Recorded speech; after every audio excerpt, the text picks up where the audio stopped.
Halo Bapak Ibu semuanya, ketemu saya lagi dengan Dr. Roni Tamba di channel Anak Sehat dan Berkualitas. Apa kabarnya semuanya? Saya mendoakan agar Bapak Ibu sehat selalu ya.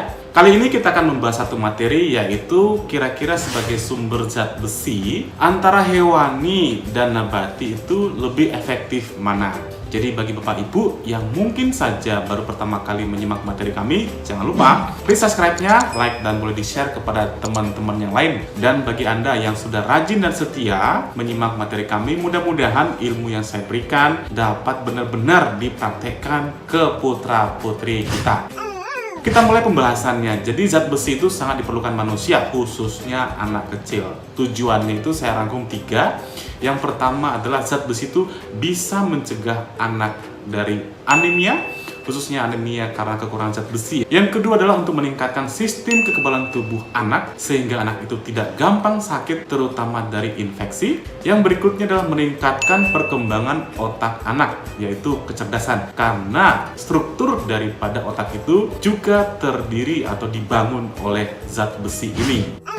Pada manusia itu kebutuhan zat besinya mulai lahir sampai 6 bulan itu hampir tercukupi dari ASI, terutama juga dari sumber zat besi ketika ibunya hamil. Jadi ketika ibu hamil kan dapat makanan, dapat suplementasi kapsul zat besi itu. Nah, itu sebagai modal si ibu untuk memberikan yang namanya zat besi pada bayinya. Nah, itu kira-kira bertahan sampai 4-6 bulan ya. Nah, setelah 6 bulan, maka kebutuhan daripada zat besi si anak itu akan meningkat. Kurang lebih kita lihat pada tabel itu 11 mg per hari. Artinya, kecukupan ini harus kita penuhi. Bukan hanya dari ASI saja, tapi juga dari makanan. Tentunya makanan itu ada makronutrisi dan mikronutrisi. Nah, sebagai sumber zat besi itu ada 2. Yang kita kenal adalah dari nabati dan juga dari hewani. Tetapi seringkali literatur yang kita baca membagi antara sumber zat besi hem dan non-hem. Yang hem itu lebih efektif dan juga tidak terpengaruh penyerapannya oleh makanan lain, sedangkan sumber zat besi non-hem itu biasanya penyerapannya dipengaruhi oleh makanan lain. Misalnya dihambat oleh kopi atau teh atau vitat. Jadi contoh kita lihat pada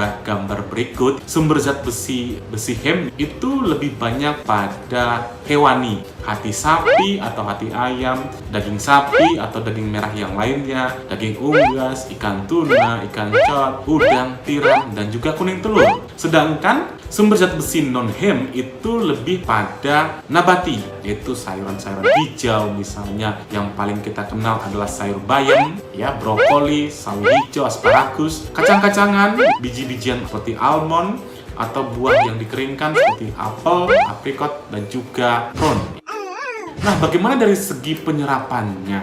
Nah, ini yang paling penting kita ketahui ya. Dari penyerapannya kita lihat di sini yang paling gampang, yang paling kita kenal adalah bayam. Bayam itu ternyata penyerapannya 1,4%. Jadi kalau misalnya kita makan bayam itu terdiri dari 100 miligram di dalamnya misalnya zat besi, ternyata penyerapan tubuh itu hanya 1,4 miligram. Artinya sangat kecil sekali dibandingkan misalnya dari hati. Yang paling gampang ini hati atau dari daging ya. Dari daging ini kita lihat ini penyerapannya itu 20%. Nah, kalau kita bandingkan antara bayam dan juga daging, berarti penyerapannya itu 20 kali lebih efektif dibandingkan dari nabati. Nah, ini jadi simpulkan sendiri bahwa sumber zat besi utama itu adalah dari hewani. Bagaimana? Kita lihat lagi ya. Absorpsi zat besi dari sumber makanan besi hem dan juga non-hem sama ya. Pada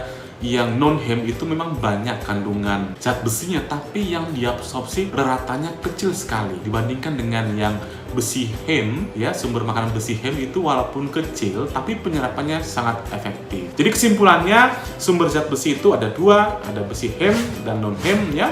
Yang besi hem itu identik dengan hewani, yang non-hem itu identik dengan nabati. Penyerapannya itu terutama yang lebih efektif adalah yang hewani. Jadi supaya anak kita terhindar dari anemia defisiensi zat besi, utamakanlah memakan sumber makanan hewani. Sumber makanan hewani ini di samping sangat efektif dalam pemenuhan zat besi, juga sangat efektif dalam pemberian protein, karena dalam protein hewani itu sangat kaya kaya akan asam amino dibandingkan dengan protein nabati. Mudah-mudahan materi bermanfaat bagi kita semua. Salam sehat. Dadah.